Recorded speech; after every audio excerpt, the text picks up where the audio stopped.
마태복음 20장 1절부터 8절까지 말씀 교독합니다. 1절 제가 먼저 읽습니다.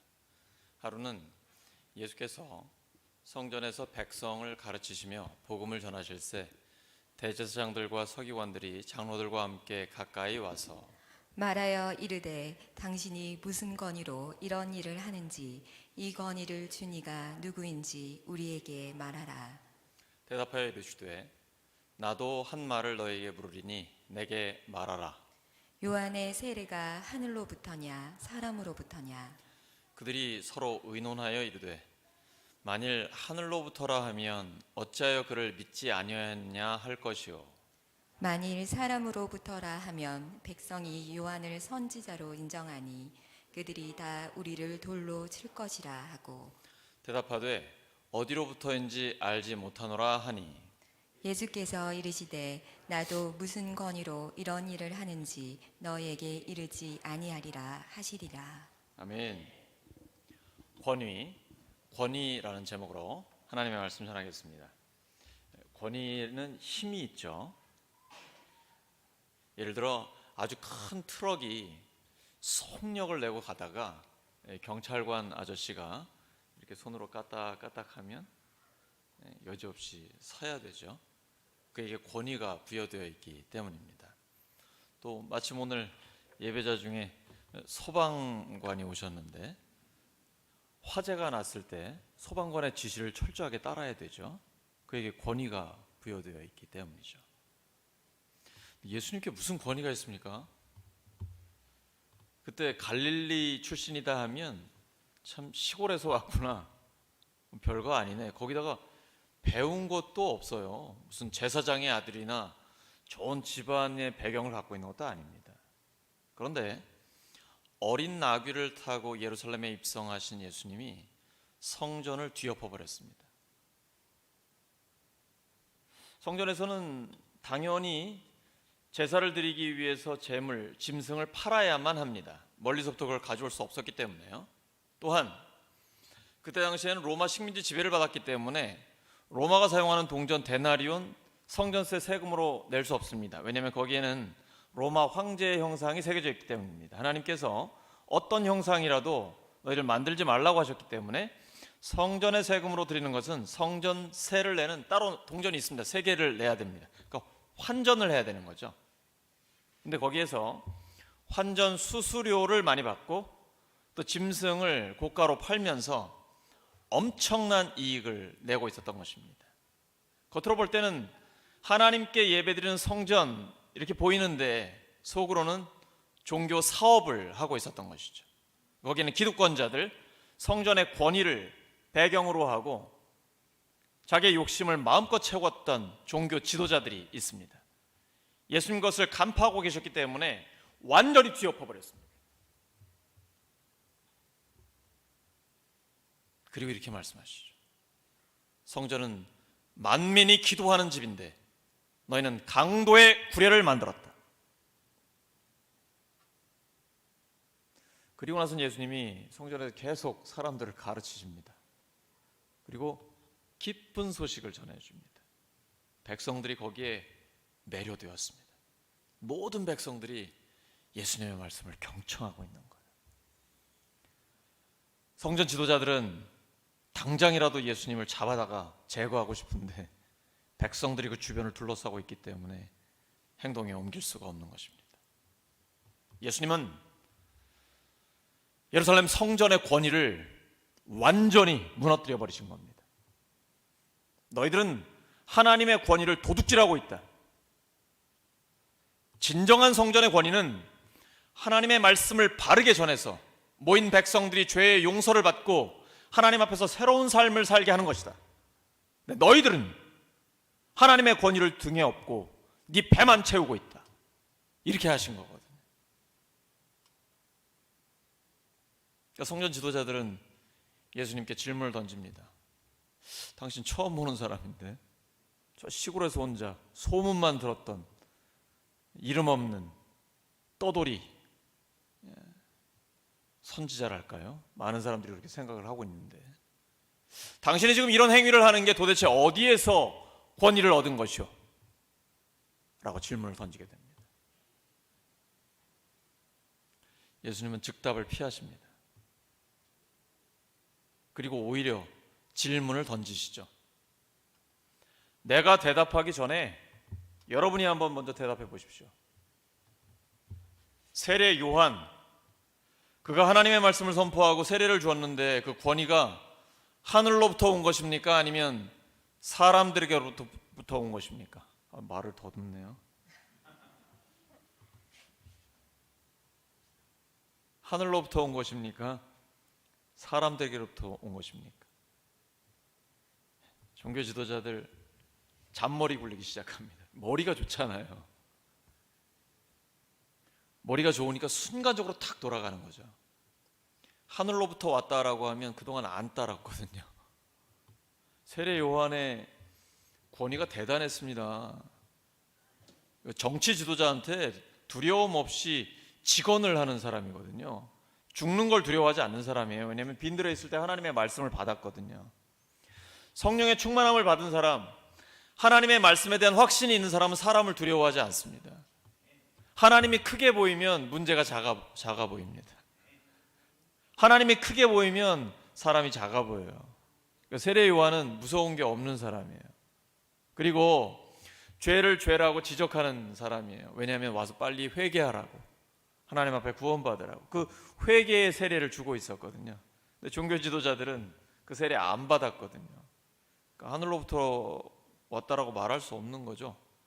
그럼 사람으로부터 왔다 이렇게 말하면 돌 맞아 죽죠. 왜냐하면 당시 백성들이 다 세례 요한을 하나님의 사람으로 인정하고 있고 수많은 사람들이 그에게 세례를 받았기 때문입니다. 이러지도 못하고 저러지도 못하는 거예요.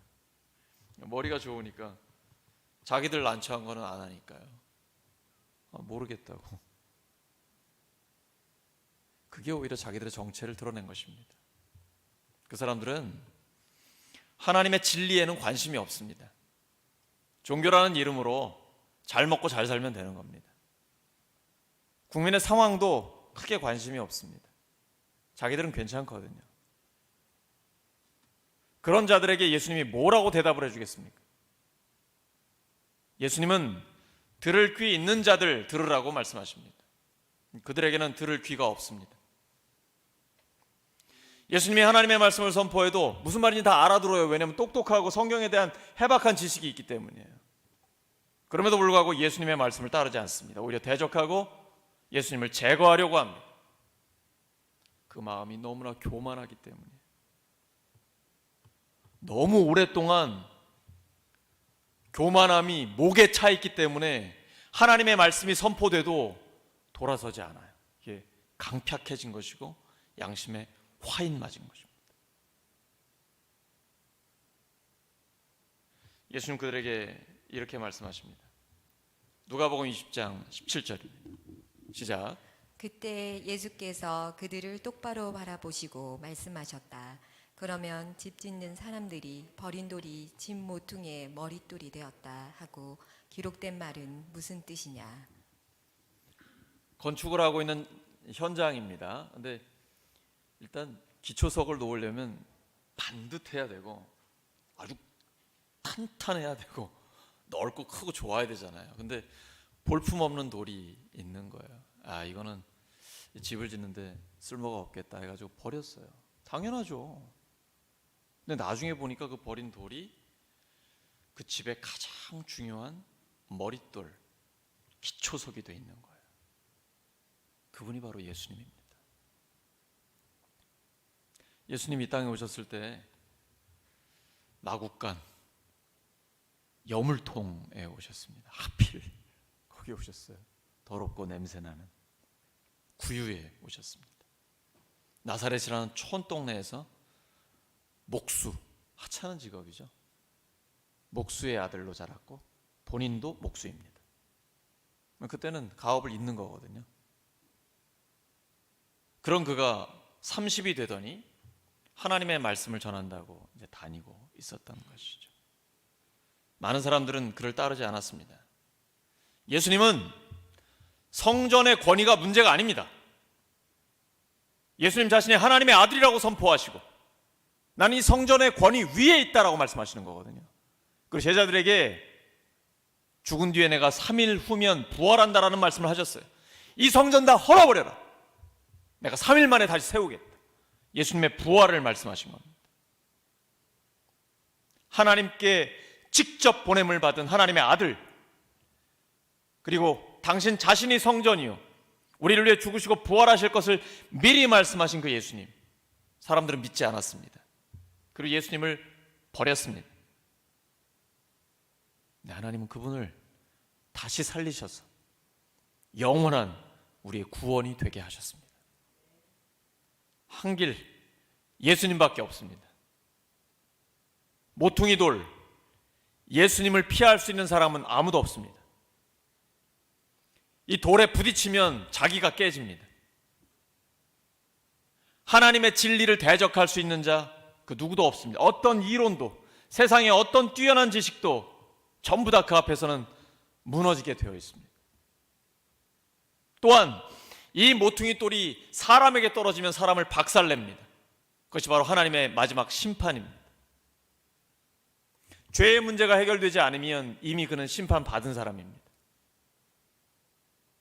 그래서 예수님이 그 문제를 해결하기 위해 이 땅에 오셨고 우리를 위해 십자가에 죽으셔서 대신 심판을 다 받아주셨습니다. 예수님을 받아들이면 우린 더 이상 심판받지 않습니다. 우리에게 유일한 길, 그것은 모퉁이 돌이 되신 예수님을 의지하는 길입니다. 여름에 강한 태풍이 불어올 때 아주 든든한 돌 또는 어떤 건물을 의지하고 거기에 숨어 있으면 그래도 피할 수 있지 않겠습니까? 우리도 마찬가지입니다. 이 세상을 살아가는 동안에 어떠한 비바람이 몰아치고 고난의 폭풍이 올라온다 할지라도 반석 되신 예수님, 그 진리에 꼭 붙어 있으면 우리는 살아남고 하나님의 열매를 우리의 삶 가운데 맺을 수 있는 것입니다. 예수님은 자신이 바로 그 모퉁이 돌, 기초가 되는 머릿돌이라고 말씀하고 계십니다. 근데 사람들은 이거 잘 모릅니다. 교회가 좀 허술해 보이고 하나님을 믿는 사람들이 이렇게 보면 좀 순하고 뭔가 어수룩해 보이거든요. 그래서 세상에서 가장 어리석은 자는 하나님의 사람들을 대적하는 자입니다. 왜냐하면 우리 뒤에는 하나님의 능력이 있기 때문입니다. 얼핏 보기에는 아무 배경이 없어 보입니다. 근데 진짜 우리에게는 하나님의 무한한 능력이 있습니다. 그것이 바로 우리의 반석이 되는 것입니다. 이제 예수님을 대적하는 자들이 태도를 바꿉니다. 전에는 계속해서 대적하고 예수님을 죽이려고 하고 잡아가려고 했는데 이번에는 믿음 좋은 척하면서 예수님께 다가옵니다. 그리고 예수님을 한없이 죽여 세웁니다. 선생님 대단하십니다. 정말 하나님이 기뻐하시는 바른 길을 가르치고 계십니다. 사탄은 두 종류의 스파이를 우리에게 보냅니다. 첫 번째는 우리도 쉽게 알 수 있습니다. 항상 우리의 약점을 노리고 있습니다. 나쁜 마음을 가지고 우리의 허점을 살피고 있다가 그 허점이 드러나면 여지없이 공격해 들어옵니다. 이걸 우리가 제대로 방어하지 못하면 큰 상처를 받게 됩니다. 그리고 인격에 손상을 입을 수도 있어요. 두 번째 스파이는 더 위험합니다. 나를 굉장히 좋아하는 사람입니다. 아주 믿음이 좋아 보여요. 그리고 한없이 나의 사람인 것처럼 가까이 붙어 있는 이런 사람입니다. 왜 위험한지 아십니까? 우리를 방심하게 만듭니다. 하나님의 사람이 방심하면 죄에 빠지기 쉽습니다. 그리고 더 비참한 결과로 가게 됩니다. 그래서 주님께서는 선줄로 생각하는 자 넘어질까 조심하라. 두렵고 떨림으로 너희 구원을 이루라. 우리에게 말씀하십니다. 우리가 기도하는 것은 시간을 낭비하는 게 아닙니다. 여러분 대단히 유창한 기도하지 않아도 됩니다. 다른 사람 듣기에 기도 잘하는 것 그 크게 의미 없습니다. 내 자식이 나한테 무슨 말을 잘해서 뭘 줍니까? 그냥 자식이니까 주는 겁니다. 제 딸이 오늘 서울 갔습니다. 기숙사 들어갔어요. 벌써 보고 싶습니다. 하나님은 우리가 보고 싶으신 거예요. 우리랑 대화를 나누고 싶으신 거예요. 제발 좀 스마트폰 좀 그만 붙들고 있고 텔레비전 앞에 좀 그만 좀 있어라. 나는 너의 이야기를 듣고 싶다. 너의 시간을 얻고 싶다. 너와 함께 하고 싶다. 그게 하나님의 마음이에요. 부모가 된 사람은 다 그 마음이 있잖아요. 내 자식의 목소리를 듣고 싶잖아요. 그냥 뭘 대단한 거 하지 않아도 그냥 같이 걷고 싶어요. 함께하는 시간이 소중해요. 그 아이의 아픔을 알고 싶어요. 기쁨을 알고 싶습니다. 관심이 뭔지, 어떤 목표를 갖고 있는지 그 소원을 듣고 싶어요. 그게 부모의 마음이잖아요. 그게 기도입니다. 기도는 시간 낭비가 아니에요. 하나님 앞에서 졸아도 괜찮아요. 하나님 앞에 그냥 잠잠히 서 있어도 돼요. 오늘 우리의 찬양이 기도예요. 약할 때 강함 주는 하나님의 능력은 약한 데서 완전해집니다. 그냥 하나님 앞에 내 시간을 내어 드리세요. 하나님 앞에 처음 시간을 드리세요. 그냥 머물러만 계세요. 그리고 아버지, 제가 이게 어렵습니다. 하나님, 이것 좀 해결해 주세요. 주 앞에 기도하면 하나님이 역사하기 시작합니다. 예수님을 시험하려고 날카로운 질문을 던집니다. 얘네들 진짜 머리가 좋습니다. 그때 당시에 뜨거운 감자는 로마의 세금을 바치는 문제입니다. 식민 지배를 받고 있으면서 경제적인 수탈을 당했기 때문에 세금의 양이 엄청나게 많거든요. 거기다가 세리들이 자기들이 착복하느라고 일반 시민들은 먹고 살 수가 없는 거예요. 너무 가난해 힘든 겁니다. 로마의 세금을 바치는 문제 정말 어려운 겁니다. 세금을 안 바친다? 그건 곧 독립운동을 의미하는 것입니다. 여러분 AD 70년에 로마의 디도 장군이 와서 예루살렘을 완전히 함락시켜버립니다. 돌 하나도 돌 위에 남지 않게 됩니다. 독립전쟁을 일으켰거든요. 로마의 세금을 바치는 문제 가장 큰 이슈입니다. 예수님, 황제에게, 로마 황제에게 세금을 바쳐야 합니까? 말아야 합니까? 왜냐하면 예수님은 하나님 나라가 왔다라고 선포했거든요. 때가 찼고 하나님 나라가 가까이 왔으니 회개하고 복음을 믿으라. 하나님 나라가 왔으니 이제 우리 독립할 것이고 세금 안 바쳐도 되겠네요. 만약에 예수님이 로마의 세금 안 바쳐도 된다라고 말하면 바로 로마에다 신고하죠. 반역자라고. 반대로 그냥 로마의 세금을 바쳐라. 그러면 이거 로마의 앞잡이라고, 우리 일제시대 일본 앞잡이라고 이야기하는 것처럼 백성들에게 동요를 일으키게 하는 것이죠. 척을 지게 만드는 겁니다.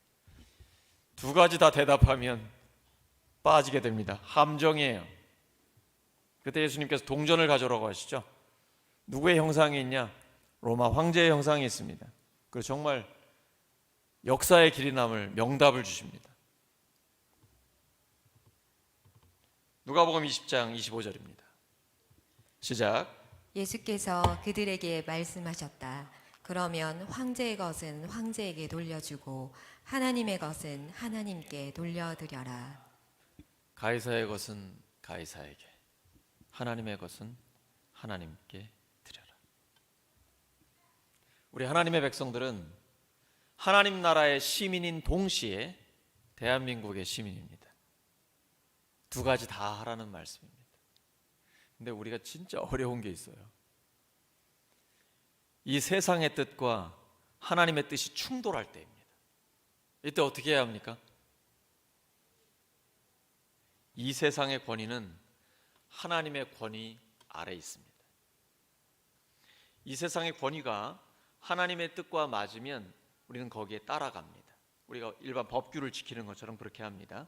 하지만 이 세상의 뜻이 하나님의 뜻을 대적하면 시민 불복종 운동처럼 따르지 않습니다. 이 세상의 권위는 하나님의 권위 아래에 있는 것입니다. 그래서 우리는 시간이 없어요. 하나님의 영광을 위해, 하나님 나라를 위해 살아야 되고 동시에 이 땅에서 우리의 할 일이 또 있습니다. 이 세상 사람들은 이 세상 일만 하면 되잖아요. 근데 그것 하기에도 정말 시간이 없죠. 근데 우리는 그걸 하는 데다가 하나님 나라의 일까지 해야 돼요. 얼마나 힘들어요. 그러니까 믿음의 사람은 오직 믿음으로 사는 것입니다. 먼저 하나님 나라와 하나님의 의를 구하면 하나님이 나의 능력이 되어 주십니다. 하나님의 능력은 약한 데서 완전해집니다. 우리가 부족하지만 그 부족한 것을 하나님이 채워 주십니다. 기도 외에는 이런 유가 나갈 수 없습니다. 오늘 말씀 정리합니다. 이 세상은 하나님의 권위 아래에 있습니다. 하나님은 우리에게 분별력을 주십니다. 어떤 권위가 하늘에서 난 것인지 아니면 사람에게서 난 것인지 분별할 수 있게 해주십니다. 이 분별은 성령의 은사입니다. 예수님은 대적자들의 속셈을 한눈에 알아채셨습니다. 꿰뚫어 보고 계십니다.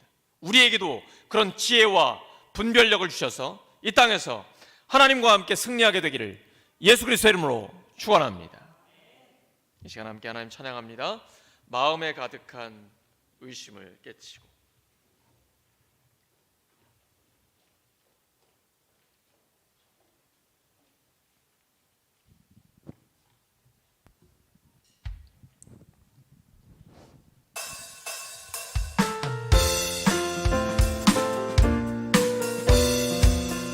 손뼉 치면서 힘차게 찬양하겠습니다. 의심을 깨치고 지극히 화평한 마음으로 찬송을 부르는 어린 양 예수의 그 피로 속죄함 얻었네. 속죄함 주 예수 내 죄를 속했네. 할렐루야 소리를 합하여 함께 찬송하세. 그 피로 속죄함 얻었네. criminal같이 없어질 보배로 속죄함 받은 것 아니요. 거룩한 하나님 어린 양 예수의 그 피로 속죄함 얻었네. 속죄함 주 예수 내 죄를 속했네. 할렐루야 소리를 합하여 함께 찬송하세. 그 피로 속죄함 얻었네. 나 같은 죄인이 용서함 받아서 주 앞에 옳다함 얻으는 확실히 믿기는 어린 양 예수의 그 피로 속죄함 얻었네. 속죄함 주 예수 내 죄를 속했네. 할렐루야 소리를 합하여 함께 찬송하세. 그 피로 속죄함 얻었네. 거룩한 천국에 올라간 후에도 넘치는 은혜의 찬송을 기쁘게 부르는 어린 양 예수의 그 피로 속죄함 얻었네. 속죄함 주 예수 내 죄를 속했네. 할렐루야 소리를 합하여 함께 찬송하세. 그 피로 4절 거룩한 얻었네. 거룩한 천국에 올라간 후에도 넘치는 은혜의 찬송을 기쁘게 부르는 어린 양 예수의 그 피로 속죄함 얻었네. 속죄함 주 예수 내 죄를 속했네. 할렐루야 소리를 합하여 함께 찬송하세. 그 피로 속죄함 얻었네. 아멘. 이 시간 함께 말씀 기억하면서 하나님 앞에 우리 합심 기도의 제목을 놓고 간구하겠습니다. 하나님 우리의 기도를 듣고 계십니다. 그 기도에 응답하십니다. 이 세상은 하나님의 권위 아래에 있습니다. 하나님 저희들에게 분별력을 주시옵소서. 어떤 권위가 하늘에서 난 것인지 사람에게서 난 것인지 분별할 수 있게 해주시옵소서. 영분별의 은사를 충만하게 주시옵소서. 예수님께서 대적자들의 속셈을 알아채시고 그 시험을 이기신 것처럼 저희들의 교회와 가정과 일터 삶의 현장에서 하나님이 주시는 지혜와 분별력으로 시험을 이기고 승리하게 하여 주시옵소서. 우리 주여 한번 부르고 기도 응답의 확신을 가지고 다음 대학에 나갑니다. 주여